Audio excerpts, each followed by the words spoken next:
Hello, everybody, and welcome to the Spoiler Warning Podcast. This is review number 811 with a review of Tron Ares. I'm Christopher Schnese.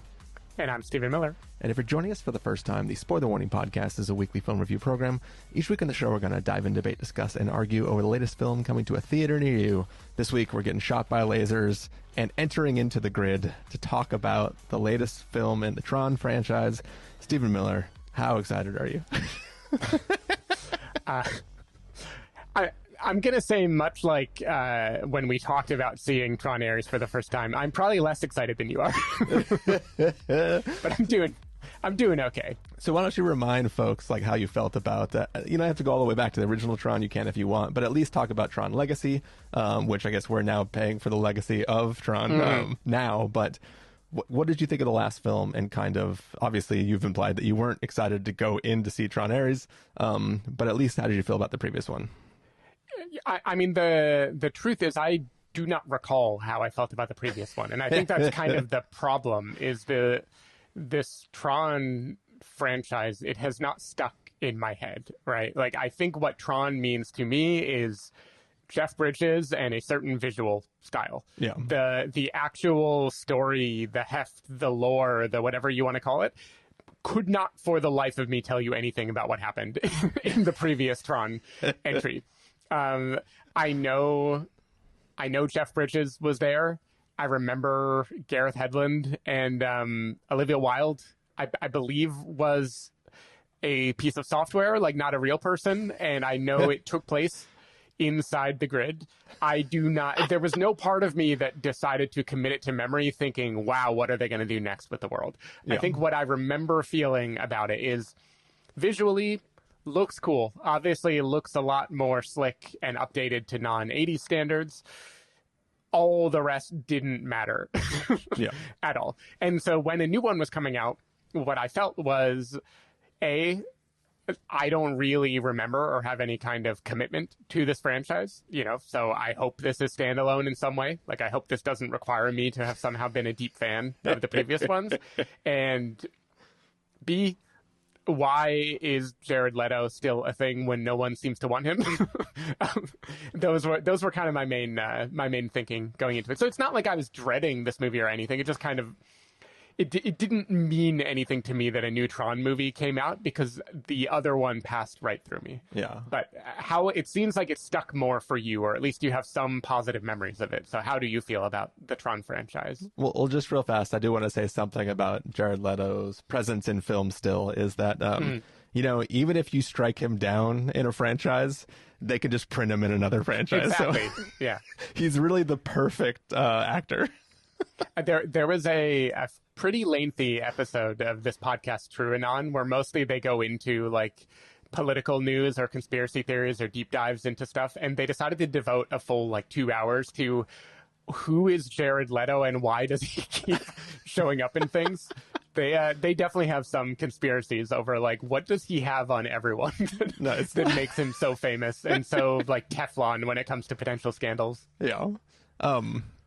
And before I go into my spiel, there is a plane that is just flying overhead. I don't know if it's coming through on this podcast. I'm sorry if it is, but we're all going to have to live with it because I have to live with it. But I will say, I feel like I was one of the few people that liked the last, that liked Tron Legacy. It was a film that, it wasn't like I was like, oh my God, mind blown. I love that film. It was just the music and the visuals all seemed like, I just remember it fondly, right? Like you, I didn't get totally caught up in the lore. It wasn't that important to me. I had watched the original Tron a number of times growing up, but I really only remembered the games. I also didn't remember any of the lore, so it's kind of fitting that when Tron Legacy came out, I was like, that was rad, but I don't remember anything about it. When I was getting ready to go watch Tron Ares, I was just checking to verify that I actually booked my IMAX ticket, and I saw the little badge, and earlier in the week, it was sitting at 56% on Rotten Tomatoes, and I was like, oh no. I've made a huge, tiny mistake. But then I went back out of curiosity. I looked up the last Tron, and I was like, oh, the last Tron was 51%. So, I mean, it's getting better. So then I was not scared. I was slightly optimistic. But then I sat down. I was like, you know what? I'm going to rewatch Tron Legacy. Maybe I won't need to, but I'm going to do it just for fun because I remember I'm glad liking one it. of us did. Yeah. You can answer my questions about things this movie teases towards the end that meant nothing to me at all. Yeah, I guess depending on how far towards the end you're talking about, the thing it's teasing is from the first Tron, not Tron Legacy. Okay. But so I sat down and I rewatched Tron Legacy. Steven, it's not as good as I remember it. Okay, interesting. The music, it's one thing to be like in a theater full of people and having like the music pumping and you can feel it and you're like, fuck yeah, this is rad. It's another thing to be sitting on your couch and rewatching a movie that you saw 15 years ago and going like, yeah, I mean, the music's cool. Yeah, I kind of wonder if 15 years of reviewing movies and going to festivals combined with 15 years of Trent Reznor scores has kind of changed the calculation compared to how it felt back then. Yeah, so there's that. Then there's the fact that the thing I remember is dope effects and the action was super rad, right? Our de-aging techniques have gotten really good where we are now compared to what if we just had a totally CG young Jeff Bridges for the entire movie. I remember him. I remember thinking Jeff Bridges was all CG and not remembering if he was in the movie just for like a minute or if he was in the whole movie, because I recall him looking pretty janky. Yeah. But and that's fine because technology is what it is. The original film looked totally janky as well because obviously technology. So I can kind of forgive bad CG Jeff Bridges. But the thing that I was like, glowy dudes doing super awesome action is the thing that I thought I remembered. And then I realized that like the action also ain't so hot. Like the action in Tron Legacy is a lot of just the I do a move and then you do a move. But like none of that is shot in a way where it's kinetic. It's really just like, what if I throw a disc? What if you throw a disc and then one of us dies? Isn't that cool? So basically the story, the action, the music, everything let me down a little bit, which made me sad to sit down. So heading into the IMAX, you were maybe a little less excited, but luckily someone showed up and turned that frown upside down. Yeah. So we're sitting in the theater, the trailers play, the movie's about to start. All of a sudden the lights come on, the sound goes away, and we go like, oh no. But then we hear, are you guys ready? And we're like, what? And then everybody starts cheering, and Jared Leto walks out and says like, hey, I'm so glad you're here to watch this movie. I watched the Tron when I was like whatever age, and I loved it, and now I'm in it. You're about to watch it. Come watch it. And like everybody cheers, and I'm like, I'm a little bit hyped now. Okay. This movie will start in 30 seconds. To Mars! Owls of Gahul swoop in and start singing. Yeah. Basically, it's exactly the feeling was. And I was like, all right, it's kind of cool. People here are hyped. I'm feeling their hype. Let's see how this movie goes. And then we watch the movie, and that means it's time for us to listen to the trailer for Tron Ares and then come back and give folks a review. Since time began, man has gazed at the stars and he has wondered, am I alone?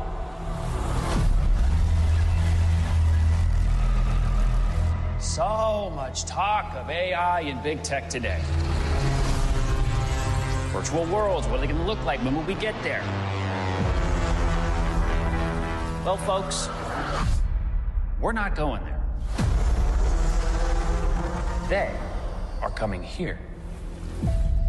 I would like you to meet Ares, the ultimate soldier. He's biblically strong, lightning fast, supremely intelligent. And if he is struck down on the battlefield, I will simply make you another. You think you're in control of this? You're not.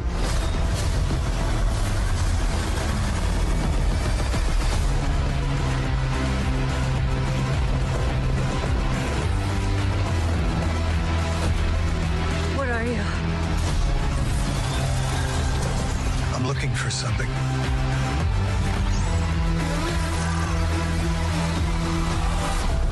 Something I do not understand.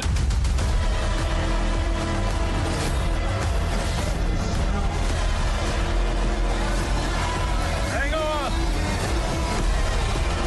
A malfunctioning program that wants to live. Why is that? It's just a feeling. Fascinating.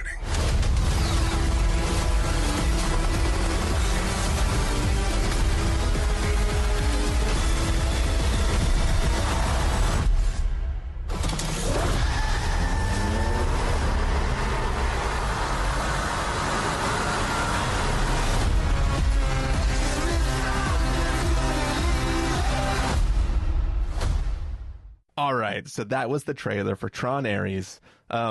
Steven, Tron World's coming to our world. That's basically the whole plot of this story, which coincidentally was the goal of the character in Tron Legacy. Steven, what did you think of Tron Ares? Yeah, so I definitely didn't dislike this movie. Here's what I think. I think the visuals are pretty dope. I think the soundtrack rips. I think the plot does not matter even a little bit.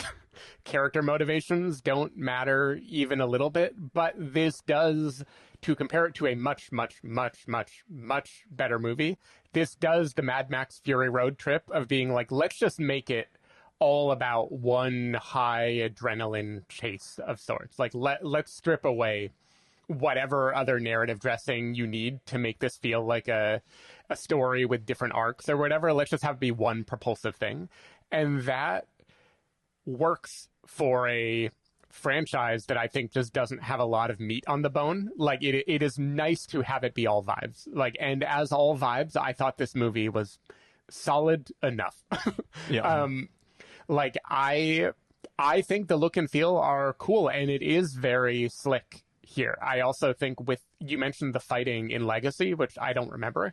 I believe you that the fighting in Legacy was not as well done as maybe your 15-year younger self remembers. The action in this movie, I think, is pretty well done. Like, it isn't like I care that much about the geography of the fighting or whatever, because all of this, you know where this movie is going, right? You don't necessarily feel any kind of heavy stakes when it comes to the action, but visually speaking, it is striking, and the moves are cool, and there are multiple moments where Ares takes some action that is taking advantage of the cool gadgets he has and the cool world that he is in that made me think, damn, that was a pretty fucking cool move you just did.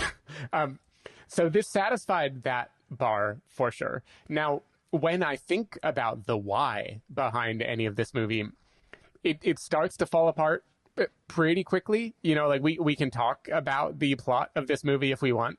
All I'll say, just as an opening salvo here, is the premise of this movie. I don't think it's in the trailer, but it shows up within the first 10 minutes, is that they can bring things into the real world, but only for 29 minutes before they collapse. Yeah, it's the opposite problem as Battlestar Galactica, where 33 minutes after you warp somewhere, they come. It's the exact opposite of that. Yeah, in this case, it is all ephemeral, right? So they can do crazy shit. They can bring characters and gadgets and stuff from the grid into real life, but 29 minutes later, they will disintegrate. This movie asks us to believe someone who can create infinite, all-powerful things for only 29 minutes has not already been able to dominate the world and the market. And I just disagree flat on its face. That is actually an extraordinarily powerful skill set, as we know. But okay, set that aside. It does provide the movie with a great hook because everything is happening on a stopwatch. Everything has to be done quickly. There is this nonstop 24 type clock in your head of this all has to happen before X. And that works for the fast pace of the movie. So I like it as a plot device. I think it's very stupid as a plot. One thing this movie does really well that I assume was in the whole franchise, but it feels more pointed now, is it takes the visuals of Tron, of the grid, and it asks us to imagine all of programming, all of software, cyber security, software espionage, things functioning, are all this literal world of things fighting each other and going on reconnaissance missions. And there is something there that is both extremely dumb and also gave me like a big dumb grin on my face. Kind of cool. Yeah, it's like dumb but cool. You know, there's a moment of hacking in this movie where it is literally a bunch of one company's guys surfing into the grid of another company and sneaking around and battling the security forces and then diving in and hunting for files and diving out, and there are payloads. He has to stand in the data stream to find the data. Like, it's all whizzing past him, and he's like, ah.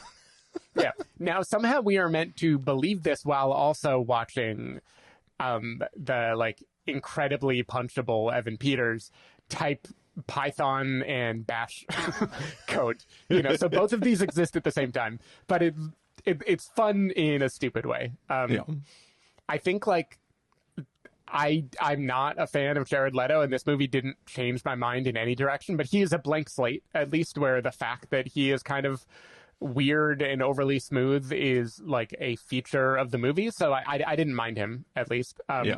And otherwise, like, I like the cast. They do an interesting thing where the real world is populated by, I would say, kind of, there's some comic relief actors, like Arturo Castro from Broad City plays kind of the right-hand guy of Greta Lee. He and Hassan Minhaj both work for the company, and they give some, like, kind of good comic beats to lighten the ridiculousness of the movie. Greta Lee gives it as much heart as she can while having a character that has, like, zero depth or really any ability to do anything. It feels like she is trying way harder than was asked of her. Exactly. Like, she didn't have to try this hard to bring some real emotion, and I'm glad that she made the attempt, at least. And then in the virtual world, like, you know, Jared Leto is obviously a stone-faced lack of any presence. Jodie Turner-Smith brings some good intensity. Like, Evan Peters is incredibly annoying in the way you kind of expect from this, like, terrible young tech guy who doesn't give a shit about anyone. Like, he's basically playing Lex Luthor, right? Like, it's exactly. Like the new Lex Luthor from the most recent Superman. It's like his character. Yeah, he plays it in the Nicholas Hoult way in many senses. Like, in the sense that the world is kind of a video game he's trying to win, in the chip on his shoulder, in his total disregard for real people, his whiny annoyingness. Like, I don't know, all of it, all the pieces are totally fine. I walked away feeling like, that was fun. You know, that was like a thing I experienced for little under 2 hours, and the visuals washed over me. Do I think I'm going to remember it? Probably still no. Probably they will not. That streak will continue to go unfixed, right? I'm still not going to walk away thinking, hell yeah, Tron, I want to know what happens next in this universe. But as a, like, vibe out to cool visuals and Nine Inch Nails music experience, like, yeah, it was fine. How did you feel? Yeah, I didn't hate it. There's actually a lot of stuff that I like that this film is doing. You've touched on a bunch of it, but I'll kind of, like, break it down a little bit even more. Is that, you know, each of these, like Tron Legacy and Tron Ares, they are all reflections of, like, depictions of AI for the moment, right? Like, so the original Tron is like, what if computers think humans are bad and they want to get out and do bad things to humans, right? Because they realize that humans are the problem for things. Tron Legacy is essentially the paperclip problem of you gave it a task, it's going to do that task, and humans are standing in the way of the task, so it has to try to wipe out the humans. And this one is, what if AI alive and AI want to live? Like, it's just Chappie, right? Right. So they each kind of go about it at their own, in their own way. And I think that, like, sure, that's fine. All films kind of approach things differently. That's not very exciting. The cool stuff is what you were talking about with just this ticking clock, this idea of things are literally, like, Tron Legacy, there's literally, at the end of Tron Legacy, there's literally a giant ship. It's essentially like a invasion ship from like ID4 or something, right? And it is flying towards the portal, and they think that when they reach the portal, they're all going to come into the real world, and then Clue is going to make the perfect world on the outside by doing bad things to humans, right? Sure. So it was already theoretically possible for all the machines to come out into the real, or all the computer systems to come out into the real world. But, you know, that, spoilers for Tron Legacy, that plot gets thwarted, and they don't make it out into the real world. But, like, nothing in Tron Legacy establishes this 29-minute thing where they would derez after 29 minutes. Mm-hmm. Like, this film could have started with, oh shit, somebody got out, and then them learning when they derez that they can only stay for that long. But, like, we enter this film already knowing that. So it's like one of the coolest ideas. We're just told that everybody's already known this for a while, and everybody's been working to crack the permanence code, and then you just have to run with it. And I feel like that does a disservice to, like, the best part of the plot of this story. Yeah, though not that I think the plot matters, but there is a plot argument that Tron Legacy, this was not a problem because the guy who all along has already solved this was involved and present, and now he's not. Like, it's almost like everyone else has to rediscover what was already known before because Jeff Bridges and his protege, you know, like, is no longer involved in the story. Two counterpoints against that, Stephen, and I'll try to be not that spoilery, but it may be slightly impossible. But one is the not spoilery part is that in Tron Legacy, they only refer to his disc as being the thing that unlocks the portal.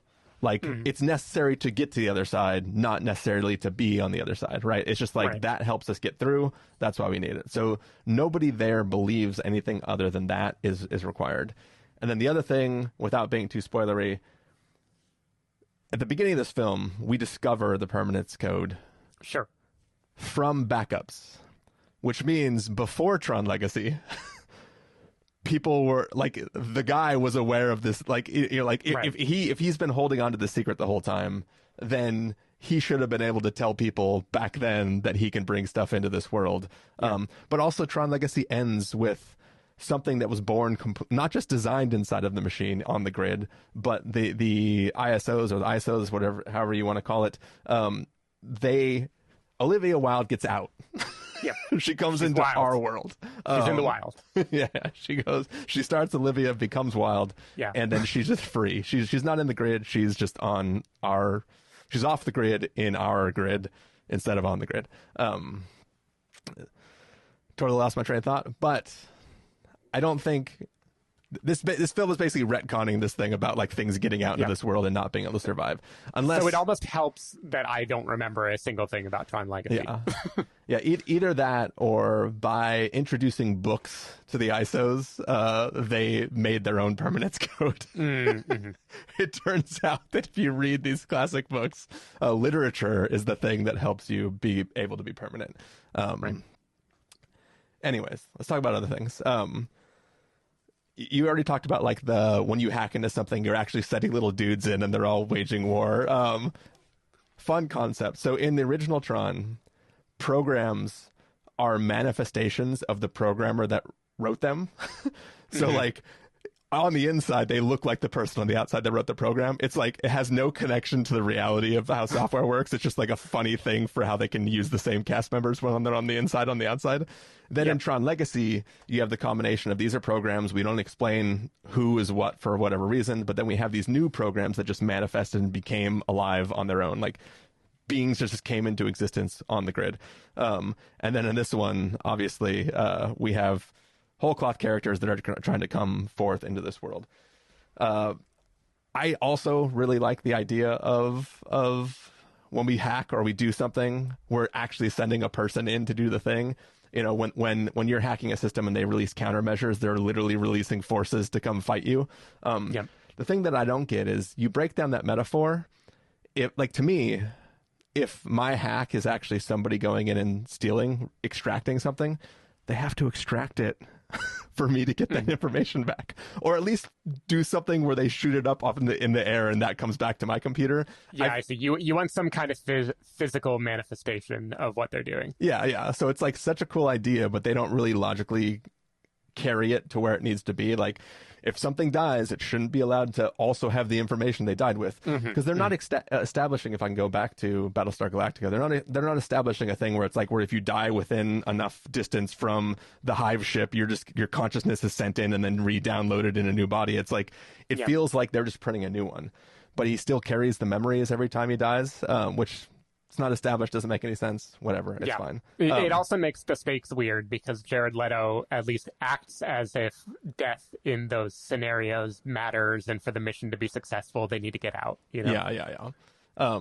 And, well, I guess at the point where he is acting like that way, he assumes he won't be printed again, not that he can't be printed again, right? Because I see. As we've established, he might be a rogue program who wants to live and doesn't want to be turned off. Chappie wants to live. But I will say, visually, this film, as we already said, it is so rad. I really had a good time with it. I love that the lasers that bring, like, because in all the films, a laser beam brings you into the computer, puts you out of the computer. But we've never seen it 3D print. And I love the visual of the support structures that have to also be 3D printed. It's not just like 3D printing, like a laser beam goes and then somebody manifests and they're there. It's like it actually builds support structures that hold the thing up while it's being created and then booted up. Like, beautiful. So many interesting touches in this film, Steven, that is so cool to watch. And then you're like, cool. I don't know if I care about what's going on, but this is fucking rad as hell. I mean, for me, I had this experience where I was pleasantly surprised to be enjoying myself. You know, a brief note to remember to rant about the people at Alamo that were next to me, but in general, I was enjoying myself, and it was kind of just washing over me. And then by the time the movie was nearing the end, like maybe the final 25 minutes or something, and it's all sort of battle sequences, I had a moment when I realized, like, oh, my brain has not been paying attention for like the last 10 minutes. Like, I don't remember who is where or why they're there, or I purely succumbed to the vibe of this movie, and I don't know if that means I did it the wrong way or the right way. You're like, did I order Sour Patch Kids or weed gummies? Yeah, because I don't remember where Greta Lee has been for the last like 5 minutes. Wait, you don't remember? Because Jared Leto constantly tells you where they are and where they're going and how much time they have. Yeah. I don't know. Once it becomes just like an all-out like fight toward the end, I just like it glazed over me. It's not like I was bored. I was still enjoying like the thumping score and like the bright colors, you know, in front of me. I just was. At that point, I had like fully lost whatever thread the movie was trying to follow. I do. Again, like this film, I'm remembering in real time this film the way I think I remembered Tron Legacy, right? Where it's like, man, it was so cool looking. The plot made no goddamn sense. Every single movie, all the Tron movies are, we came in through the portal, but somehow we're really far away from the portal. We got to get back to the portal. We'll get on something that flies or sails, and then we'll go towards the portal, and then we'll try to get back in the portal so we can come back out. And I think like the idea of like, not just am I stuck in the computer, but can I be forcefully put into the computer, and can things be forcefully put outside of the computer, and how do those things play against each other, and who is going to derez or not derez, and how long can they exist in either place, or what is the danger for them when they're inside versus outside of the computer. All that was like fun and really, really imaginative. And you know, I don't know if I don't know if I needed it, but I enjoyed it while I watched it, and it feels cool while you're watching it. Okay, I have some lore related questions. In this world, can you copy, like duplicate a program? And if so, wouldn't you do that? Well, yes. I mean, I'm going to say yes, because if you remember, Tron and Clue were like two different copies of, or at least, at the very least, I guess he just modeled it after himself. Clue was like modeled after Jeff Bridges' character, so it obviously looked like him. But I don't know if that was copying his digital code. Yeah, I don't know. Yeah. Well, okay. My second question is more of a pragmatic one. When these things, these programs, these agents, whatever you want to call them, enter the real world, it seems that they are being powered by the grid, right? They're being powered by the grid that spawned them. They're being tracked that way. They can see their vitals. They can see how much time they have left. They know where they are and what they're doing. Until one of them wants to be a real boy. And then the strings seem like they immediately disappear, and suddenly you can only know what's happening by looking at security footage and monitoring from the outside. Like, how does the control or lack of control work? It doesn't really make sense to me. I don't know if I fully, because to me they are connected like through grid Wi-Fi. Sure. So they can communicate back and forth and understand stuff. But if the grid goes down, I imagine, I don't know if the movie does this or not because we're not in spoilers, but I imagine if the grid were to go down, everything that came from that grid immediately in the real world falls apart. Except for maybe someone who wants to be a real boy. Yeah, so I guess the assumption,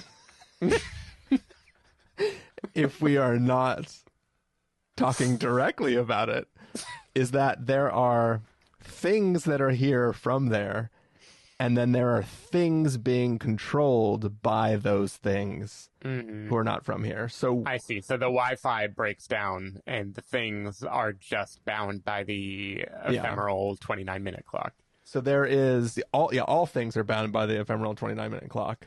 There are human-esque things, and they may be launching drones. Yep. Now, this is all a very interesting hypothetical. We should do every episode this way. So instead of the spoiler warning, it's like the awkwardly avoiding spoilers. I will say this. It's in the trailer. Big ship in the sky. It's the weird like thing with like the crooked feet. The thing that looks like a what is that? What is the game you hit the balls through the little loop thing on the grass? What? Like, the little mallets. The mallet. You hit the croquet. Is that? Oh, yeah. Is that what it's called? Yeah, croquet. Yeah. I keep in my head. I want it to be croquette or crochet, but those are two other words. So croquette. Whatever it's called. So the ship looks like that. It launches these drones that leave behind the light cycle tracks, right? They also have essentially like lightsabers that leave behind the light cycle track, which makes no fucking sense. It looks cool as hell. Doesn't make combat sense, except for like two moments where it does. But like outside of that, combat-wise, it would be a very reckless way to have a lot of friendly fire if you have multiple people. If you're trying to Spider-Man like flip around and while you're doing that you're leaving behind light cycle trails, and all of those can, well, sometimes the light cycle trails are walls and sometimes they're blades. Who can know? Doesn't make any sense. But the one thing I'll say is, like, I get the trail behind a light cycle. First of all, it's a game. It's designed to be that way. Like literally the light cycle, it's a game before it becomes like a death trap. Game. Snake. Snake. That's what it's called. They're basically the same animal.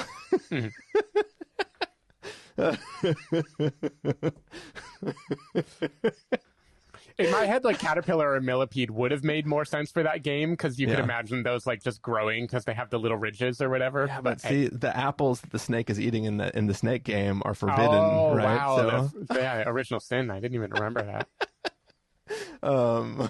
Yeah, because original sin makes you longer.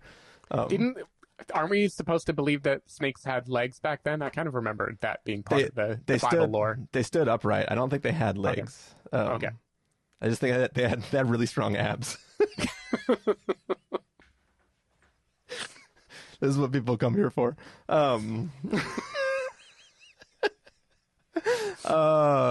they okay, where was I? Oh yeah, makes sense for light cycles. Drones in the sky. Mm-hmm. It looks dope as hell. Like, it basically looks like in any anime where like a mech in space shoots like a million missiles at once. It goes like and it flies all around and blows up all the things. It basically looks like that, so I get the idea behind the visual of it. Looks cool. It also represents the signals being sent on the grid itself, like electric currents moving through circuits and stuff. Sure. Cool. Totally get it. Why would... I mean, we can barely launch shit into space because there's so much debris up there. Why would you put light cycle trails everywhere in the sky? Like, it just doesn't seem like a good way for drones to work. Well, I was thinking this even early in the movie, which I feel like I can talk more about maybe action that happens there without it being too spoilery. There's a moment pretty early in the movie where some programs enter the real world and are going on a chase. They're trying to find one person and get them. That's all they're trying to do. Yeah. And yet, while they are on their cool motorcycles, they decide to enable light trail, slice everything, create walls, cause absolute havoc. Yeah. And I don't know if I agree. If they are trying to execute on their mission, I don't know if they have done it the most effectively by using those tools. I think they are creating a lot of attention that certainly doesn't help their goal of finding the person, and they're wreaking havoc. And they also seem to be... This movie kind of suffers from the early Marvel problems of, like, you are supposed to be someone who is trying to do good, you know, and yet you seem wantonly disregarding human life all around you and the absolute fucking chaos you are causing, and the many, like, vehicles that are exploding and things that are crashing and just all around death that you're creating. And that felt like an example where this movie wants to have awesome visuals element felt at odds with whatever little bit of plot or character development it was trying to do. Well, Steven, they knew that in 29 minutes, all that chaos was going to go away. Mm-hmm. all the stuff goes away. Yep. Like, there's an argument that this would be part of their learning curve, is they are realizing that the real world is not ephemeral like their world, and you have to value life or whatever. But that isn't what happens. Like, by the time any of this is going on, we are already supposed to at least sort of be rooting for certain characters. I don't know. It all was... And part of this is a feature, because by the end of the movie, we are supposed to believe that Lex Luthor is, in fact, unbelievably evil and does not care at all how many people die or what destruction is caused by him. Yeah. In the early bits, when he's trying to kind of lay low and just accomplish one thing, it seems outrageously stupid the way he's going about doing this. Yeah. The funny thing, too, is, like, the big, you know, we talked about the cool part of the plot with things disappear after 29 minutes. But for that character, for Lex Luthor's character, the big thing is, like, oh, shit, I'm trying to sell this stuff as working, but it only works for 29 minutes. I got to solve this problem so that I can make all the money in the world, because I'm not going to make all the money in the world. But here's the thing, Steven. You're freaking selling it to defense contractors and shit like that. Like, you only need shit to work for 29 minutes. That's what I was saying before. That they disappear. It's like the perfect assassin. Yeah. Like, you can get so much done in 29 minutes when you have infinitely powerful things that you can just spawn and respawn and respawn. Like, all it doesn't give you is, like, a land war very far away where you can't set up one of these laser beams for some reason. Actually, the funny thing is, can you just 3D print? Can you laser beam print a nuclear bomb and then drop it?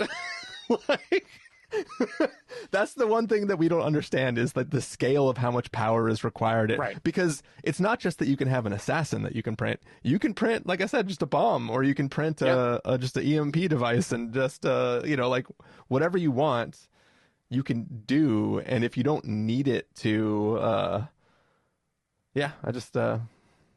think about it. Move over Ozempic, because you can just print your dinner, eat it. Oh yeah. And then before you have a chance to digest it, it's gone. It de-rezzed inside of you. Amazing. That's the dream. It'd be nice if things could de-res in my stomach instead of de-resing in my colon.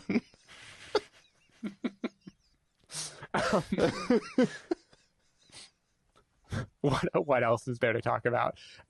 I want to say one more thing. My favorite part of this movie. Oh, I thought it was about your colon. You wanted to correct something. No. My favorite thing, what I love in movies that involve like machines, is how different people decide to visualize machine learning, right? Like training and stuff like that for different things. So in The Wild Robot, right, it sits there and just watches nature until it learns all this. It's like learning everything, and then like deciphers the language of every single animal. And I was like, all right, that's pretty fun. That little montage. Right. This film opens with essentially a training montage, but it's not physical training. It's machine training. And I love just the like spawn in enemy, spawn in 2 enemies, spawn in 3 enemies, and just repeated, like just that montage of all the combat and just learning how to fight more and more enemies at a time was really cool. Yep. Yeah. So a thought on that front, and this is something that pretty much any movie that requires like nearly infinitely powerful things run into, which is these beings are not bound by the physical world in any meaningful way, right? They're not humans. They can be as fast as you want them to be. They can be as smart as you want them to be. They can be as powerful as you want them to be. And yet for the movie to have dramatic stakes, they have to just be like 1.8 times as good as a regular person. like I don't understand. This gets to the limit of power that you were describing too. I don't understand what is stopping the bad guy here from just smashing an infinity, like infinity power, infinity speed. Like, why are they're driving motorcycles that go like a little faster than a regular motorcycle, and they're running in ways that are like a little faster than a regular person. And it's okay, I get it. Like, for any kind of action movie, you need to have things be close enough to equal that there's some ability to think the hero can get away, but it's just, I don't know, I find it pretty dumb. So they're inside the computer, right? On the outside world, they don't actually know all the same laws of physics, right? So it might be that if they accelerated the light cycle to top speed, it would just fall, it would just disintegrate, right? Because it just can't handle it. So they need to adhere to how fast the other vehicles are driving, so that they know how fast vehicles are supposed to drive. So maybe if all the other cars sped up, their light cycles would speed up too. Did they notice other cars shooting laser beams that cut cop cars in half when they were learning? They did not. Yeah, so they learned ACAB very fast, which is nice. They're smart. Another question. Why do you think rain would be so interesting in a world where your entire grid has this like giant lake thing that you can submarine plunge into and out of? Steven, nobody rendered. No, the grid has no rain. It only has light that dances around and does fun stuff. So it's novel, and since apparently when they go to the real world, they're feeling stuff for the first time. Something that produces that much physical stimulus is just like, what is this thing? Yeah. And to be fair, a big emotional thing for Olivia Wilde's character in Tron Legacy is that she just desperately wants to see a sunrise, and she asks the dude to like explain to her what it feels like to see a sunrise, and then spoiler for Tron Legacy, she gets to see a sunrise. Wow. And she, they ride on their motorcycle, and then she's like, "Oh my God, the sun! It's on my face. I love it." So amazing. Yeah. I just feel like rain is actually pretty easy to simulate. That's all I'm saying. Yeah, but nobody has. That's the thing. It's the opposite of the Jurassic Park problem. Nobody thought to bother to think that they could. Will I? Yeah. Okay. I'll give you it. Another question. This is less lore than just like the imagery of other movies, because I really don't remember. This movie puts a lot of stock in these boomerang ring type objects that characters have, and they fight with them and they throw them, and there are even like very meaningful kind of scenes in slow motion where they grab them or hand them to each other as like symbolizing something. Yeah. What is there significance to those? Do those mean things? Are those like their life force? I didn't really know what they're supposed to do. So this is the one thing that I think is the dumbest thing about a Tron is the ring is essentially your character sheet. Okay. It contains all of your memories. I guess when you get digitized, if you're a program, it contains like your code basically.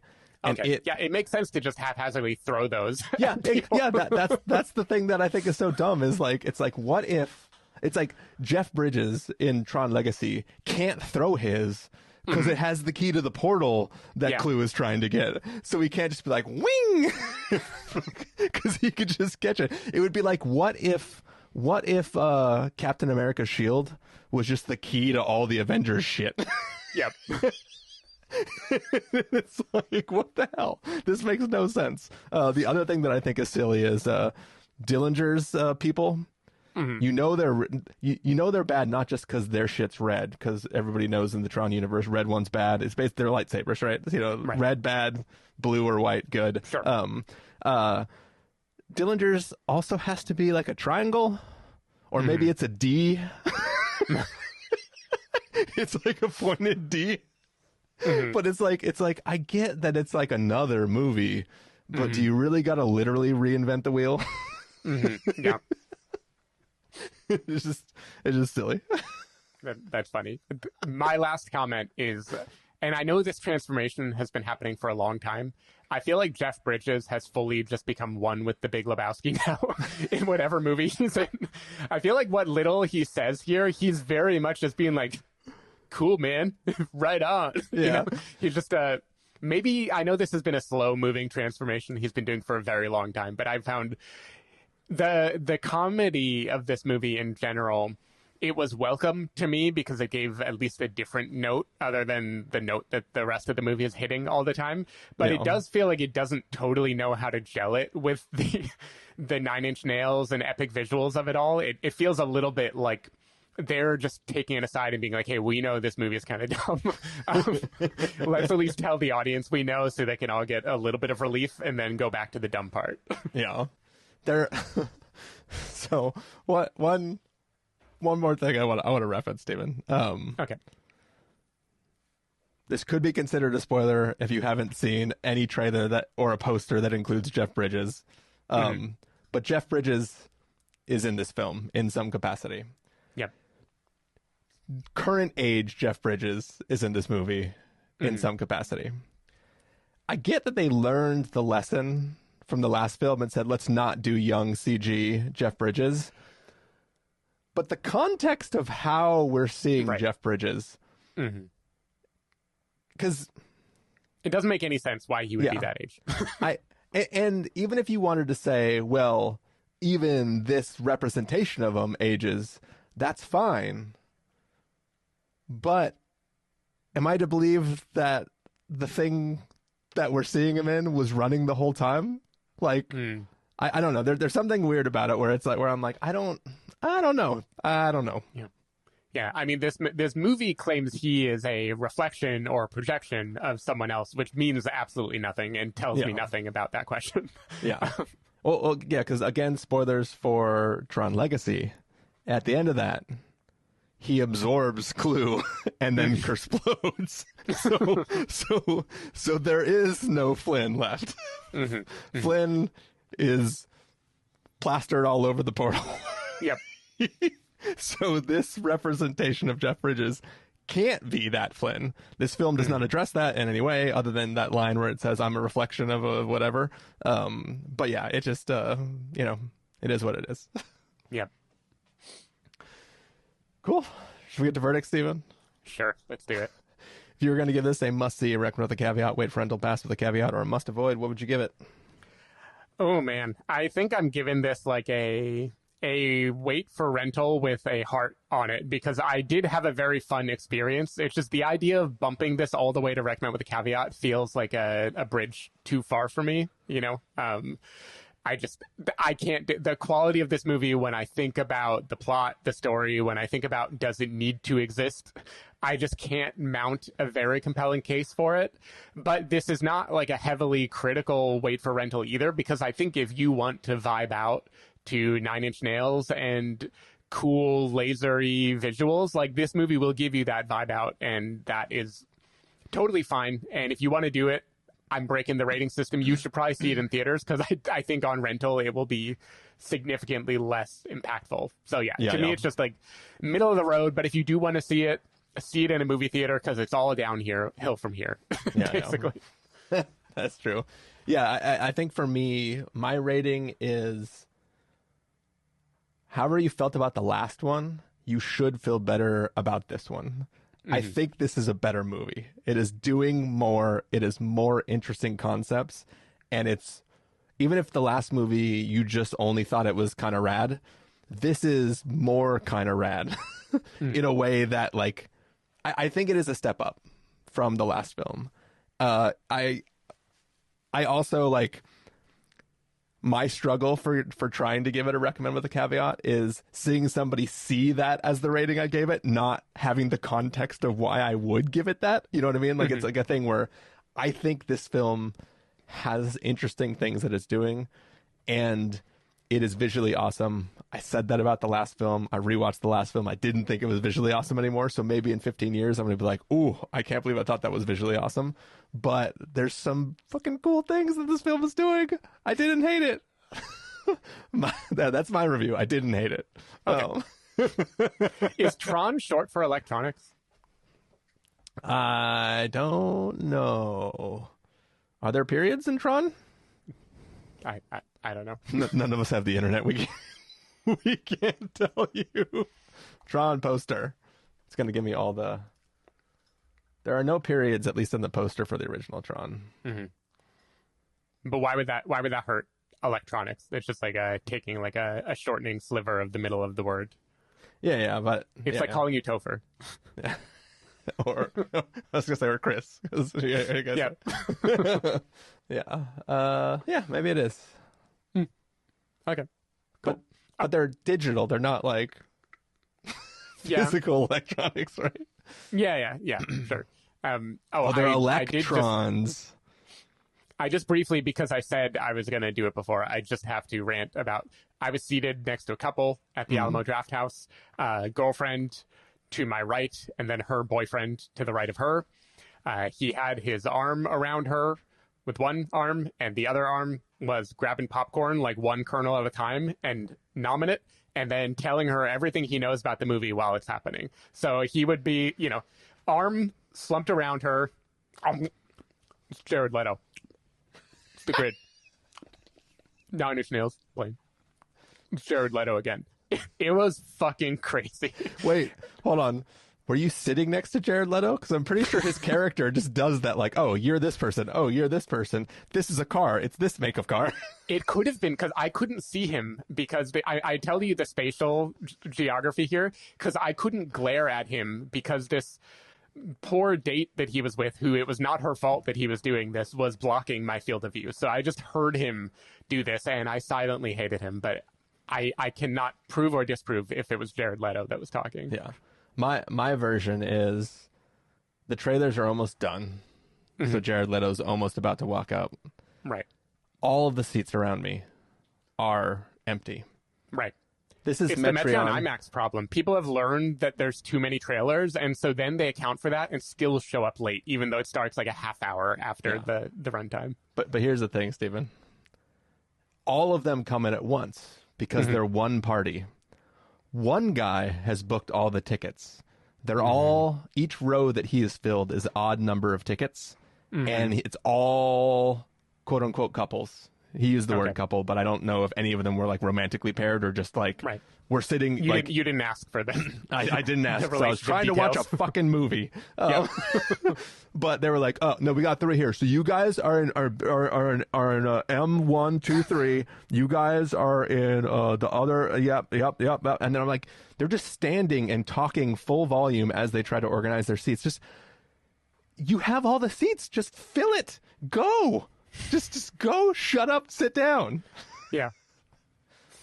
My last mystery is right when the movie started. Like the montage at the beginning is still happening. A woman right in front of me got up and ran out in a way that seemed like she was crying, and then 3 other people got up and followed and never came back to the movie. So everyone left just at the very beginning. I don't know if it was related to the movie, if it was different, but it definitely set a strange tone for my experience. I think Jared Leto probably sent them a horse's head or whatever he was sending when he was making Batman. Yeah. And they were triggered by seeing him. Yeah, just a weird movie. It brings out weird things in everybody. Yeah. Cool. Well, it brought up weird things in us too. So that's the end of our weird episode of the Spoiler Warning podcast, which stands for electronics. Yeah. Stephen Miller. If people want to find you throughout the week, where can they do that? People can find me at Blue Sky at S. David Miller, which stands for Stephen David Miller, or sdavidmiller.com. People can find me at ChristopherRealLife.com or ChristopherRL on a number of social platforms. You can also find me on The Grid, hanging out there all the time. Should it still be called The Grid when people don't move in a grid anymore? Should they come up with a new word for it? I mean, the place is called The Grid. Right. Like Tron, there's no meaning to the word. It's just called The Grid.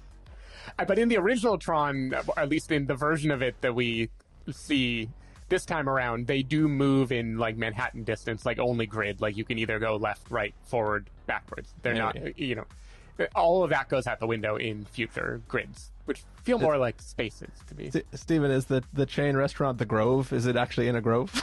Oh, wow. You got me. Is Papa John's really a Papa? Is IHOP not in a house of sorts? Yeah. Do they even have those internationally? They probably do. I'm going to say at least Canada probably has an IHOP. Oh, man. I'm surprised our fearless president hasn't switched it to the American House of Pancakes. Nice coming. AHOP is coming. IHOP is in over 17 countries. Okay, so it is international. Yeah. See, if there's one thing you can take away from this podcast. Yeah, see, there's an IHOP in Saudi Arabia. We should go perform there. They're just like us. Hey, Stephen, I'm not above getting millions of dollars. It'll be the first cent we made off this podcast. Mm-hmm. That's how we grow our audience, is we just need Mohammed bin Salman to pay people to watch us. Oh, good times. Anyways, what part of this? What stage was I at? The podcast. You can find the podcast over at spoilerwarning.com, where you get a bunch of the back episodes of the show. If you want to subscribe to the show, you can do so on Overcast, YouTube, Apple Podcasts, or wherever podcasts are found. If you want to get a hold of us directly, you can send an email to fans@thespoilerwarning.com. You can use the contact form on our site, or you can page us, and we'll show up at the arcade and take you to the grid. Yep. That sounds like a creepy thing Jared Leto would be messaging like a 17-year-old saying that they should go do. Yeah, that's it. Music for this episode will come from a track selected from Artlist.io. So hopefully you're enjoying that. We are done. We're going to take off. I don't know what's coming out next week, so we will find out and bring you another episode next time. Later, everybody. Bye. Tron.